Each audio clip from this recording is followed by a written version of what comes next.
Hello, wonderful leaders, and welcome back to Leadership Bootcamp. This is our second lesson of advanced training, and I wanted to take a moment to give you a sense of what's coming up for the rest of the next 4 months. Survival skills, the first part of Leadership Bootcamp, was about the doing part of this work. How do you do the things you need to do to be a good leader? How do you get all the stuff done? That was part one. That was survival skills. Part two, this part what we're in right now, advanced training, is about the being work. It's about who you are as a leader and stepping into that power. We can think about the being work in 3 different areas. There's 3 different perspectives one can take. And I think of it as mind, body, and soul. So in order to understand how your mind, body, and soul impact your work and your role as a leader, I'd like you to start by picking a smallish challenge. Something that's annoying and a little bit troublesome, not your favorite thing, but not huge and overwhelming either. So, for instance, don't pick a marriage that's falling apart. Pick the kids leaving a bunch of stuff around the house. Or, in a work context, pick something like, I'm procrastinating on a project. Don't pick the entire culture of the organization is toxic. Pick a smallish, manageable challenge, one that is annoying and frustrating and isn't your favorite. I want you to think about that challenge right now. If you need to go ahead and push pause on the player, please do so. Take a moment and pick a smallish challenge that's annoying and frustrating. Got it? Okay, good. Now, I want you to think about it from 3 different perspectives. The first one is the one that is most common, the mind. I want you to just think about all of the mental chatter that happens in your mind, all of the thoughts that happen when you think about that challenge. So I am procrastinating on a given project right now. We all procrastinate. It's just what we do as human beings. I'm procrastinating on it. I'm thinking about what are my different thoughts? What are the different voices in my head saying about that challenge? So one voice in my head is saying that this is a little thing. Why can't you just get your act in gear? Another voice is, I'm noticing that I'm really hesitant every single time I try to pick up the phone and, make a cold call.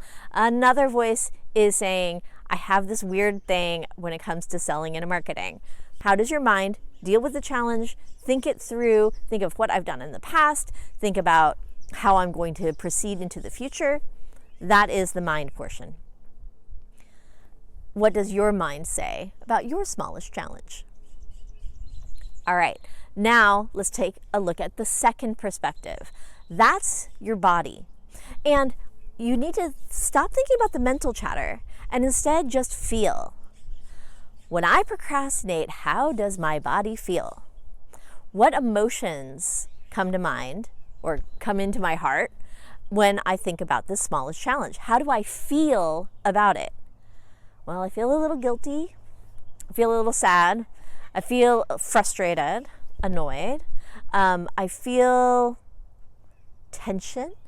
Like when I really think about how does my body feel about this specific little smallest challenge, I feel tight. I feel anxious. I feel like, I don't know, you're at the edge of a cliff and somebody asks you to jump into some cold water. Like I have that feeling inside. And that's why I'm procrastinating.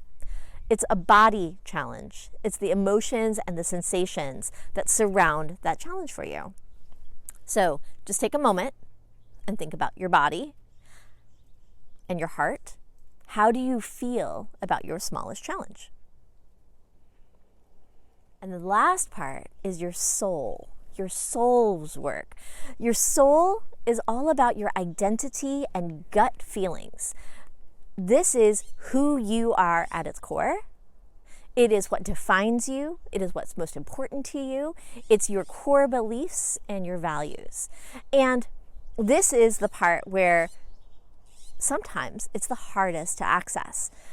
When we did purpose work in our last lesson, that purpose work is soul work.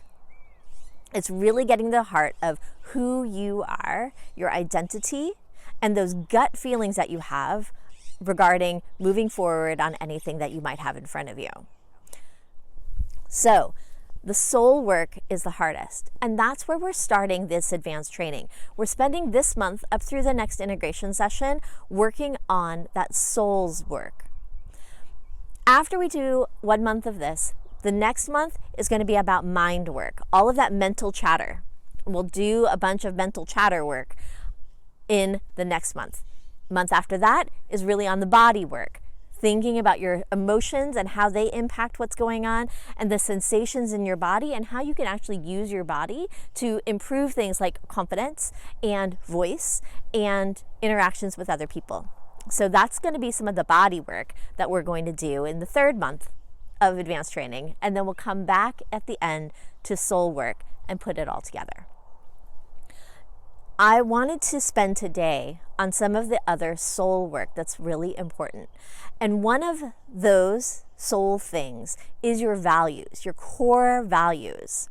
Brené Brown defines values as a way of being or believing that we hold most important. It's the things that you have been drawn to your whole life. It is a real definition of who you are, of what you care about most, and how you define the way you choose to live. Value work is true, right at the heart of it, being work. Values are not a choice, it's truly a definition of who you are and what you are as a leader. It's also different from purpose.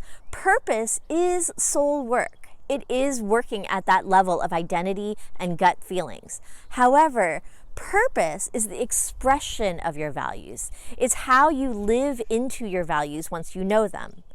I think of it as purpose being the doing of your being, and the values is the true being.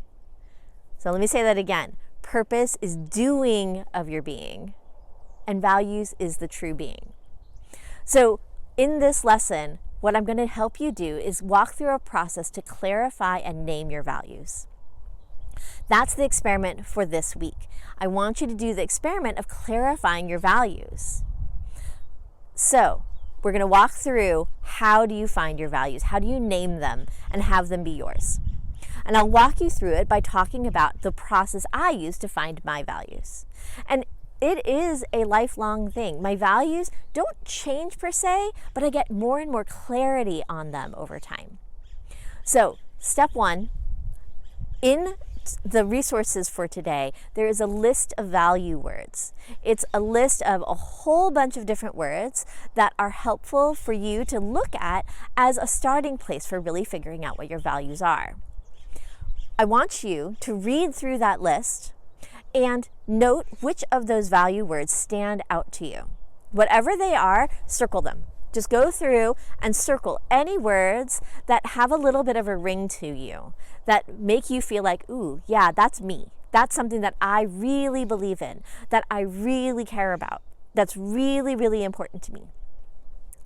So when you see those words, circle them.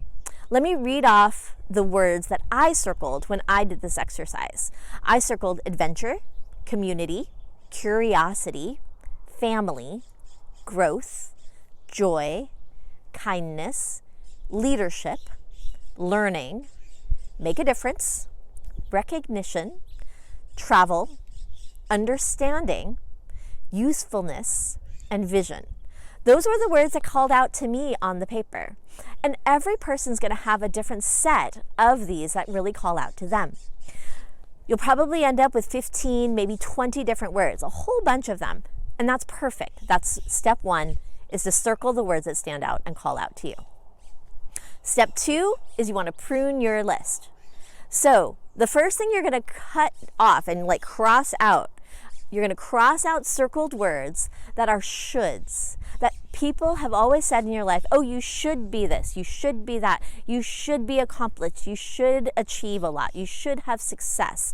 Anything that feels like a should, that's defined and dictated by others, not yourself, that doesn't belong on your values list.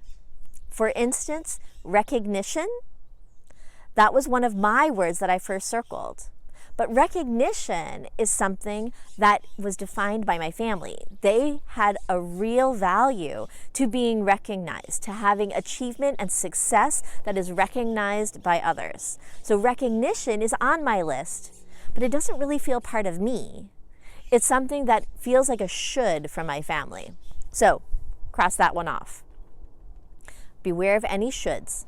Second thing to beware of is anything that happens in one context and not others for you.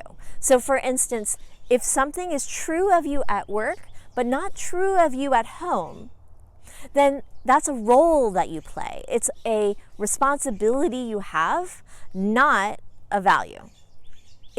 A value is going to show up everywhere, at work, at home, with your friends, with your family, with your colleagues.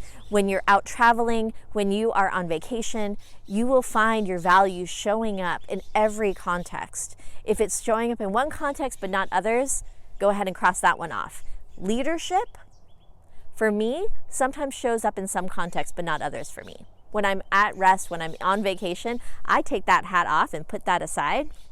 So you can let go of the ones that are there in one context but not others. Leadership is a work context. It's sometimes a community context, but it's not one that I like to take on when I'm on vacation or at home.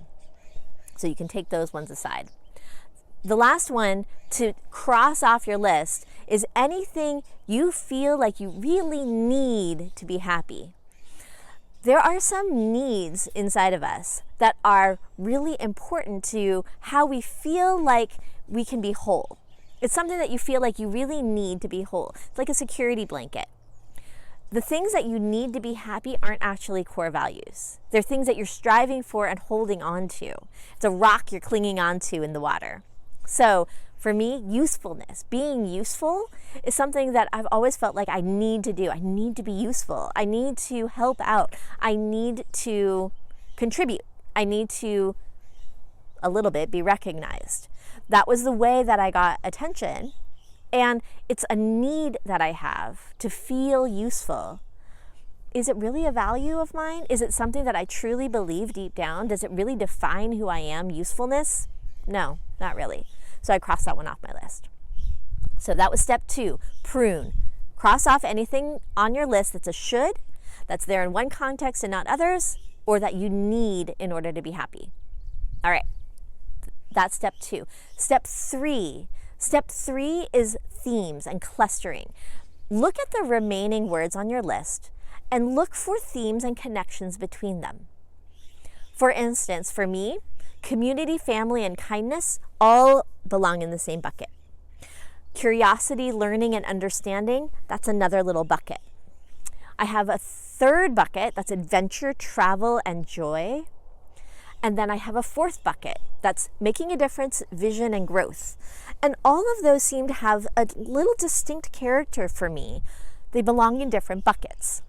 What buckets do you see? See if you can narrow down and cluster your values on the list into 5 buckets at most, preferably 2. See if you can narrow that down into a much smaller set. At most 5, better if it's even just 2. I've got 4. Finally, step 4. Now you want to name those buckets. Narrow those buckets down, and once you have them into at most 5, better 2, I want you to really think about which ones, what name for that bucket really gets to the heart of it. So, for instance, community, family, and kindness. Community is the word that totally jumps out at me from that bucket. Adventure, travel, and joy. Adventure just leaps out at me as the core part of what that is. Sometimes you need a name that's different than what's on the list. For me, like curiosity, learning, and understanding, those ones all have to do with inquiry. The idea of scientific inquiry. Inquiry is such a core part of my being.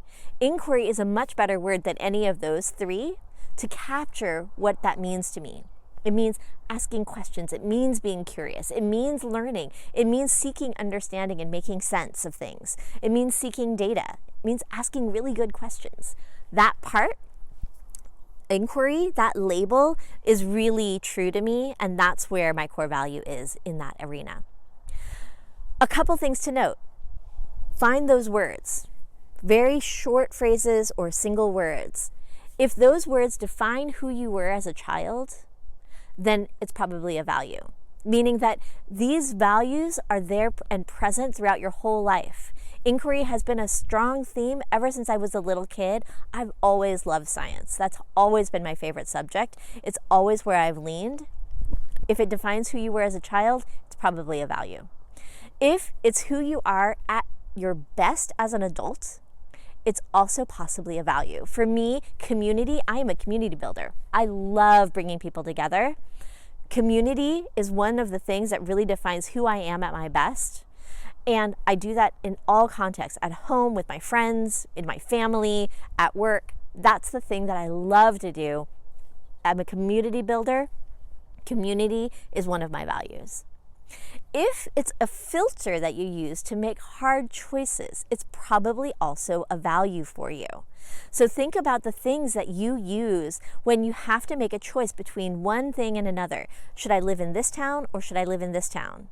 Which major should I pick for college? This one or that one? Should I pick this job or that job? When you try to make those really big decisions in your life, if it's a filter that you use to make those decisions, it's probably a value for you. And then finally, if that word brings you a sense of really deep self-identification, again, that's also an indication that it's a value. So when you've done that and you've narrowed down your list, write down those words. One thing to note, remember how we said that values are different than your purpose? Your purpose is the doing part. It's how you live into your values, while the values are true being work. You may find that some of the words are really more about your purpose than your values. That's totally cool. Just note which ones those are. For me, that last set of themes, making a difference, vision, and growth, that's my purpose. That is me encouraging the light in others to shine brighter. Those are actually purpose words for me. And you may find that some of the words that you circled aren't actually part of your values, but part of your purpose. That's brilliant and that's perfect. Just note what those are. Now that you know what your values are, I'd love to have you call them to mind. So call to mind your value words. For me, that's community, adventure, and inquiry. I'm going to call those words to mind. And it's going to be through that lens that I'm going to now take a look again at my smallest challenge, at my procrastination. So I'm looking at that thing that I'm procrastinating about, and I'm looking at it through the lens of my values. What would that smallest challenge, procrastination, look like through the lens of community? What would it look like if I think about it through the lens of adventure or inquiry? How might my feelings, my thoughts, or what I would do about that challenge shift if I can do that? Remember in one of our earlier lessons about managing your energy and not your time and the 5 Ds? Remember how the 5th D is redefine? So it's redefine. I want you to try to redefine the challenge in light of your values. So for example, for me, I'm procrastinating about reaching out to some people. Honestly, it's kind of like cold calling. Ugh, right? Doesn't that make you go, ugh, inside? That's why I'm procrastinating. When I think about that, though, through the lens of community, what if I thought about reaching out to people not as a cold call, but rather as an invitation to join the community, to invitation to join a part of a community that I'm building? That doesn't feel so bad. So for you, think about your smallest challenge and put one of your values as a lens to look through in front of your smallest challenge. Does that in any way change the way that you feel about that challenge? Maybe it does, maybe it doesn't. Try putting on the different values you have and looking at your challenge through that lens and see if the challenge looks any different and see if you can redefine it a little bit. Great. That is our lesson for today. As you know, experiment for this week is to clarify your values and name them.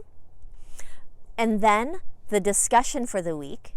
What, if anything, have you learned about yourself through the process of getting clear on your values? Please share that inside of the discussion area. I would love to know if you've learned anything about yourself as you've done this values work. Thank you so much, wonderful leaders. Have a great week.